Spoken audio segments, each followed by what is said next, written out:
Throughout history, civilizations have embarked on ambitious undertakings that stretch the limits of technology and resources. Ancient feats of engineering and construction were not only monumental in scale, but also in their significance to the societies that built them, serving as temples, fortification, public works, and symbols of power. So for today's video, we're going to take a look at 15 forgotten ancient megaprojects. Starting with number 15, Nan Madol, Micronesia.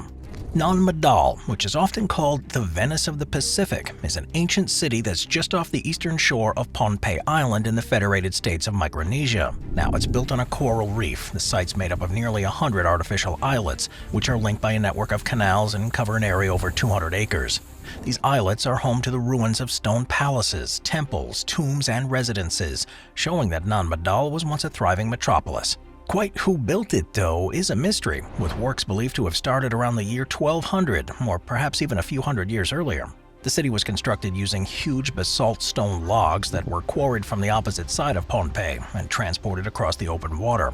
A process that by itself represents a huge achievement. These basalt logs, some weighing several tons, were stacked in a log cabin fashion to create large structures, including the central temple complex known as the Nan Dawas. With limited technology at the time, it's still not known quite how they managed to transport and position these large stones. We do know, though, that once completed, Nan Madol would go on to become the political and ceremonial center of the Citadel dynasty, a ruling family that, according to legend, wielded mystical powers. The city's strategic location and design suggest that it was also intended to serve as a fortified stronghold, controlling access to the island's interior. It is a mystery, too, why the city was ultimately abandoned, with the leading theory being that rising water levels made it uninhabitable. Today, it acts as a reminder of the complex society that once thrived in Micronesia and across the Pacific Islands, and as such, it's been recognized as a UNESCO World Heritage Site because of the architectural and engineering achievements in the remote Pacific. Number 14, Sigara, Sri Lanka. Sigara, or the Lion Rock, is a giant historic fortress and palace ruin that's located in the Matale district of Central Province of Sri Lanka. With a height of nearly 660 feet or about 200 meters, it's seen as one of the most valuable historic monuments in Sri Lanka. This ancient rock fortress is known for its strategic engineering, sophisticated urban planning, beautiful frescoes, and intricate water gardens, and would have been an incredible sight, especially when it was completed. Constructed in the 5th century during the reign of King Kasyapa, Sigara functioned both as a royal palace and a fortified city. The king sought refuge in this impregnable natural fortress, fearing invasion from rivals, and he spent so much time there he began to transform the site with gardens, moats, and palaces that showcased ancient Sri Lankan art and architecture. The entrance to the fortress was through a gateway in the shape of an enormous lion, of which only the massive paws remain today, and it's from here that it gets its name, which means Lion Rock in Sinhala. One of Sigaria's most famous elements are the frescoes, which were painted on the western face of the rock. These paintings, which depict celestial maidens, are incredible examples of ancient art, showcasing the unique style and skill of the artists of the time. Another feature that would have stood out was the mirror wall, which was once polished so much that the king could see his reflection in it, and it contained verses written by visitors of the past, providing insight into the thoughts and languages of the ancient peoples. The water gardens, too, were ahead of their time for their hydraulic engineering. The sophisticated system of reservoirs, canals, and fountains is evidence of the high level of technological achievement reached by the people of the time, and it allowed them to create a lush environment on a rock that should be, by all rights, have been barren. Number 13, the Blythe Intaglios, the United States.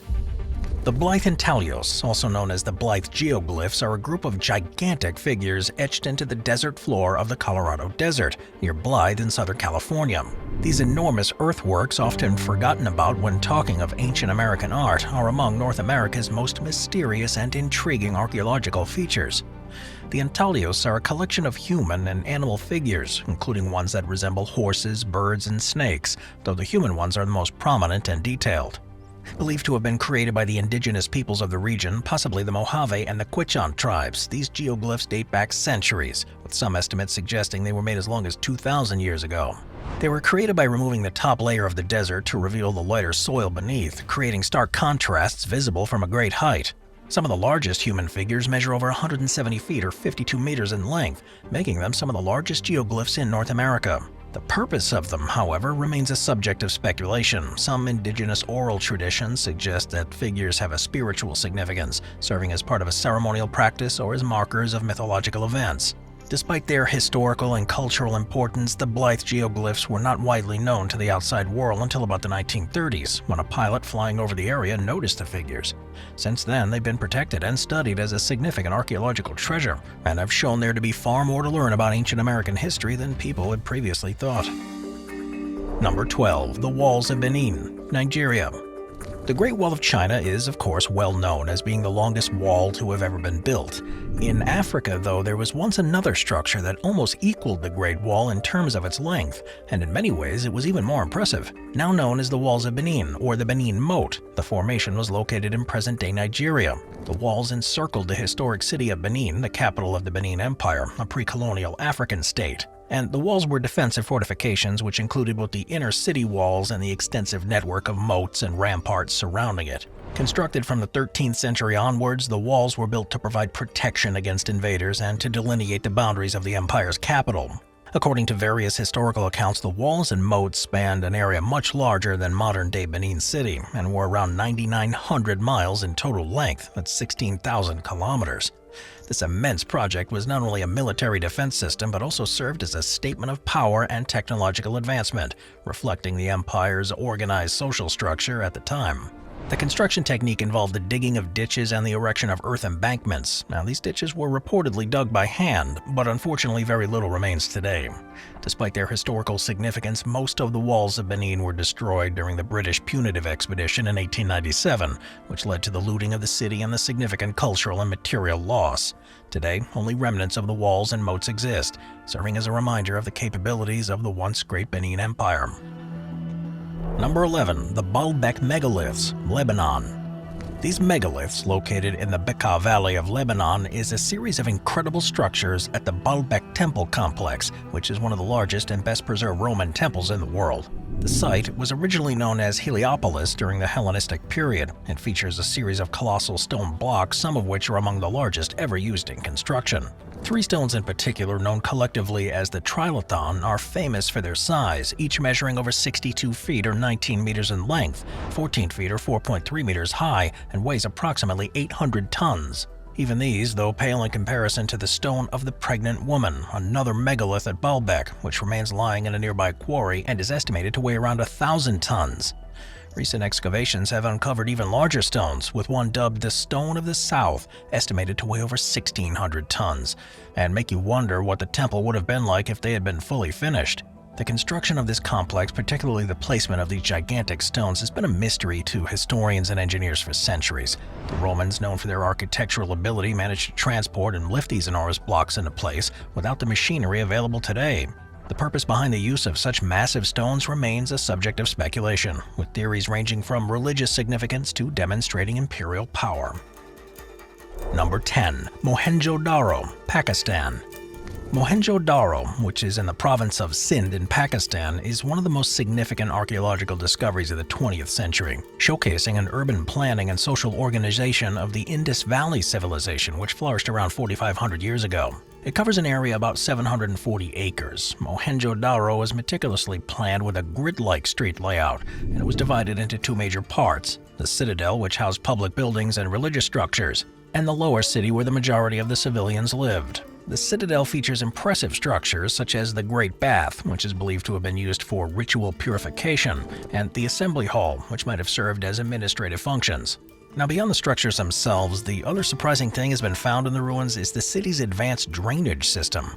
Every house was connected to a network of covered drains which line the main streets, which shows a technical capability and a concern for hygiene and public health unlike anything else from that time. Countless artifacts such as seals, jewelry, pottery, and tools have also been found that suggest a society engaged in agriculture, trade, and crafts. The seals, often bearing animal motifs and inscriptions in an undeciphered script, show that there was once a complex social organization and possibly a form of administrative control or type of governance. Now, despite its size and design, it's only survived for around 600 years before falling, but it's not yet clear why this happened. Theories range from climate change to rivers shifting their course, but whatever it was, it caused the city to be lost to the world for thousands of years before being rediscovered in the 1920s. Since then, excavations have shown so much about the Indus Valley civilization with plenty more to be revealed, although in such a delicate state that there are fears of changing environmental conditions and human activity that could impact further study, and the focus is now on preserving what's left. Number 9. Darren Kuyu underground city in Turkey. Darren Kuyu, found beneath the surface in the Cappadocia region of central Turkey, is one of the most extraordinary examples of ancient engineering. The city, which dates back to at least 2,700 years ago, was capable of housing thousands of people along with their livestock and food stores. It was discovered in the 1960s when a modern house above ground was being renovated, and a passage that was revealed led to the extensive multi-level underground city, which extends to a depth of approximately 280 feet, or about 85 meters. Carved from the soft limestone bedrock, it's made up of a complex network of tunnels, rooms, and passages, all designed to provide safety and sustenance for its inhabitants. Air shafts were strategically placed throughout the city to provide ventilation, while large stone doors could seal off the city from invaders or danger. The construction of Darren Kuyu and other underground cities in the region is believed to have been done by the Phrygians, an ancient Indo-European peoples, although it was expanded extensively and used by other groups over the centuries. The city's design reflects an understanding of stone masonry and architectural planning, allowing for the support of extensive weight above while providing the basic needs of a large population below. It's not clear how long people actually lived in there, for how long it was in use, and why it was lost for so long, but it's thought thousands of people over the years were able to successfully hide in there to escape invasions, making it one of the most successful hiding places to have ever been built. Number 8. Avebury, UK. The Avebury Monument in Wiltshire, England is one of Europe's largest Neolithic monuments and arguably the most impressive of all the prehistoric sites in Britain. This huge complex, which dates back to around 4,600 years ago, is older than the more famous Stonehenge, located 20 miles to the south. Covering an area of around 28 acres, the Avebury complex includes a massive henge, a large outer stone circle, and two separate smaller stone circles inside the center of the monument. Unlike other henges, which are typically circular embankments with an internal ditch, Avebury's ditch and bank are separate, with the ditch alone originally being about 69 feet deep, and the henge having a diameter of over 1,000 feet. The stones used in Avebury, which vary in size but some stand up to 40 tons, are locally sourced sarsen stones, the same type of stones used at Stonehenge. Now, these stones were arranged into a grand circle, one of the largest in Europe, with an original count estimated to be about 100 megaliths. The purpose of this circle and the two inner ones remain subject of much speculation, with most believing they had a ceremonial or ritualistic significance, possibly aligned with astronomical events.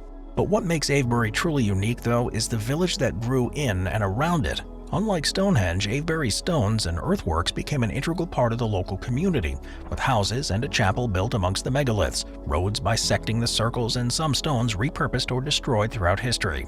Excavations and studies suggest that Avebury was once a part of a larger Neolithic and Bronze Age ceremonial landscape, linked by processional avenues to other sites, including Sanctuary and Silbury Hill, the largest man-made mound in Europe. The site was rediscovered in the 17th century, and it was the historian John Aubrey who brought it to the attention of King Charles II. Later in the 20th century, the archaeologist Alexander Keeler played a significant role in excavating and restoring the site. Moving on to number 7, Sacsayhuaman, Peru. Sacsayhuaman, which can be found on the outskirts of Cusco in Peru, the historic capital of the Inca Empire, was constructed in the 15th century. It's often referred to as a fortress due to its ramparts, towers, and gates, but it's also served as a site for religious ceremonies. The complex features a series of massive, intricately interlocking limestone boulders, some weighing as much as 200 tons, which form the walls of the fortress. The precision with which these boulders were cut and placed together is so exact that not even a blade can be inserted between them, and this is without the use of mortar. This technique is known as ashlar masonry, shows the advanced stoneworking skill of the Incas. Covers an area around 7,600 acres. Sacsayhuaman's design and construction were completed through labor of tens of thousands of workers, both skilled and unskilled. The transportation of these enormous stones to the site from quarries located miles away was a monumental feat, and it's not yet clear exactly how it was made possible.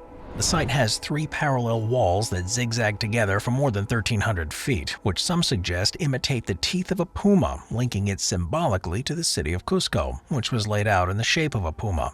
The largest stones are found in the lowest part of the complex walls, with the size decreasing as the walls rise, an overall design choice that implies a strategic military intent, providing stability and making the fortress harder to climb by invaders. Number 6. The Marib Dam, Yemen. Throughout history, humans have and continue to alter the landscape to our own needs. One of the most impressive examples from the ancient world is the Marib Dam. It's located in Yemen and was built around 2,800 years ago during the era of the Sabaean Kingdom, and it's one of the oldest known dams on Earth, once being considered a world wonder. The dam was built across the Wadi Adhana in the valley of Dana near the city of Marib, which is the capital of the ancient kingdom of Saba, and it's an area that's often associated with the Queen of Sheba. The primary purpose of the dam was to harness the monsoon rains that flooded the wadi, and it was designed to irrigate the land and support the agrarian lifestyle of the Sabaean people. It's made from packed earth and stone. The original structure was about 1,900 feet long and about 13 feet high, and over the centuries it was repaired and upgraded numerous times. Structures like this can teach a lot about the people behind them, and in this case, such a communal project would have required organized labor, a clear administrative structure, and a significant understanding of local environmental patterns. The maintenance and repairs of the dam also suggest a high level of social cooperation, far beyond most other civilizations at the time. It was so important that the dam's ultimate breach around 1,400 years ago is thought to have been one of the major factors that led to the decline of the Sabaean kingdom. The failure of the dam forced the people to migrate, and as a result, a major shift in regional power dynamics that would affect development across Yemen for at least the next 1,000 years. Number 5. The Aleppo Citadel, Syria. The Aleppo Citadel, a medieval fortified palace in Syria, is one of the oldest continuously inhabited sites in the world. Built atop a naturally occurring 164-foot-high mound, it dominates the skyline of Aleppo. The origins of the structure can be traced back to at least 5,000 years ago, with many cultures including Greeks, Byzantines, Ayyubids, and Ottomans leaving their mark on it over the years. Throughout this extensive history, it's been damaged by earthquakes and warfare, but each time it was rebuilt, with each successive culture adding to its richness. The present-day building primarily dates from the Ayyubid period in the 12th and 13th centuries, an era when the citadel saw significant fortification efforts. Featuring a bent entrance that was designed to slow down attackers and expose them to defender projectiles, the militaristic design is clear. Once through the massive gate, though, visitors would find themselves in a large courtyard, leading to various buildings including royal palaces, baths, mosques, and barracks. One of the most impressive features within the citadel is the 13th century throne hall, where sultans would receive guests and hold court. Its intricate decorations reflect political power and artistic achievements of the time, and along with a great mosque that dates back to the 11th century, it shows the religious and communal aspects of the site's history. Number 4. The Plain of Jars, Laos. The Plain of Jars in Laos is a mysterious archaeological site that's scattered across the country's northeast region. The landscape is dotted with thousands of stone jars, some as tall as 10 feet or 3 meters, and weighing several tons. They're spread across an area stretching over 90 sites, varying in number from 1 to several hundred jars at each location, and believed to date back to the Iron Age around 2,500 years ago. The origin and purpose of these stone jars is unknown. Local legend speaks of a race of giants who once lived in the area, and these jars are said to have been their chalices. Archaeologists, however, believe that these jars were associated with prehistoric burial practices, with evidence suggesting the jars were used to hold the dead until the bodies decomposed, at which point the remains were then cleaned and buried in the ground or in smaller jars. The jars themselves are carved from various types of local rock, including sandstone, granite, and limestone. Now, surprisingly, no two jars are precisely alike in size, shape, or design, with some featuring disc-shaped stones that are thought to have functioned as lids, and despite the seemingly simple tools of the era, jar makers achieved a level of symmetry and design that's ensured their survival. The sites, some accessible and others hidden in the terrain, are set amidst the backdrop of lush green hills and rolling landscapes. But there's more than just tricky terrain that prevents researchers from exploring them in greater detail. The region was heavily bombed during the Vietnam War, and many jars were damaged or destroyed. And still, to this day, unexploded ordnance poses a risk, making some areas dangerous and inaccessible. Number 3. Sukai Thailand. The ruins of Sukai in northern Thailand are the remnants of the first capital of the Sukai Kingdom, an empire that laid the foundations for the Thai culture and political systems. Flourishing from the 13th to the 14th century, Sukhothai is recognized as where the Thai language, script, and significant aspects of Thai art were developed. And today, it's a historical park, which has been a UNESCO World Heritage Site since 1991. That spans over an area of 27 square miles, and it's covered with lotus-filled ponds, moats, and the remains of royal palaces. The name Sukhothai translates to Dawn of Happiness, in reference to the golden age it represents in Thai history. Standing out at the center of the park is Wat Mahatat, the spiritual center of the kingdom, which remains a visually stunning complex. This and other temples within the park are decorated with stucco reliefs and statues of the Buddha that further display the unique style. The urban planning of Sukhothai also shows a deep understanding of environmental harmony and sustainability. The city was designed with water management systems that include large ponds and canals for irrigation. As visitors walk among the ruins, they use the same paths once walked by the Sukhothai people, past the remnants of intricate city gates, through zones that were once bustling with markets, busy streets, and residential quarters. The old city's layout, with its principal monument aligned with the compass points and celestial bodies, reflect the cosmological and religious beliefs of the time, showcasing a society deeply connected to both its spiritual and natural environments. Number 2. The Allora Caves, India. The Allora Caves, which can be found in the district of Maharashtra, India, are a collection of rock-cut temples and monasteries, representing one of the largest monastic temple complexes of its type in the world. This UNESCO World Heritage Site consists of 34 caves carved out of the vertical face of the hills between the 6th and 10th centuries, as part of the complex that brings together the art and spirituality of Buddhism, Hinduism, and Jainism. The Buddhist caves are known for their intricate carvings and grand architecture, including the stunning Viswakarma in Cave 10, which is also known as the Carpenter's Cave due to its ceiling being carved to mimic wooden beams. In these caves you can find sculptures of the Buddha and saints alongside impressive chaita, or prayer halls with vaulted ceilings and dome-shaped shrines.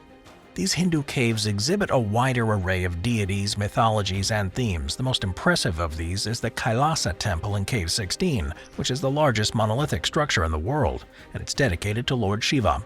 The temple is adorned with many more intricate sculptures too, including the Ramayana and the adventures of Lord Krishna, reflecting the vastness of Hindu sculptures. The Jain caves, although not as many of them, are just as extraordinary, with detailed carvings and a level of finesse that reflects the Jain ethos of precision. Importantly, the Allora Caves are much more than just a collection of architectural marvels. They're a reminder of the religious harmony prevalent during this period of Indian history. The coexistence of structures dedicated to different faiths in close proximity speaks volumes about the acceptance and interactions between practitioners of those religions. Number 1. The Sakara Step Pyramid, Egypt. When you think of pyramids, your mind likely goes straight to the huge ones at Giza in Egypt, but these weren't the first or even the most important of the ones from the ancient Egyptian Empire.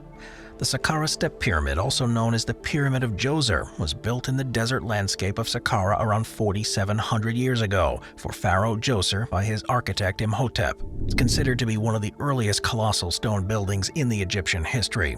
It's thought to have been a prototype for the ones in Giza. The step pyramid rises to a height of 203 feet or 62 meters, with 6 distinct layers or steps that were originally intended to be a traditional rectangular mastaba. However, Imhotep expanded the structure into a square base and built a series of mastabas on top of each other, each smaller than the one below, to form a pyramid.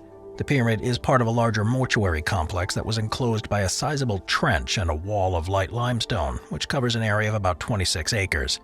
This complex was a complete departure from the norm, featuring a series of elaborately decorated chapels, courtyards, and temples around the pyramid, where the pharaoh could enjoy his spirit in the afterlife. The site also includes the Sardab, a small enclosed chamber with 2 holes, where the seated statue of Djoser peers out towards the stars. Amazingly, beneath the pyramid lies a network of underground tunnels and chambers stretching almost 4 miles, which were built for the burial of Djoser's family members and for the storage of goods and offerings for the afterlife.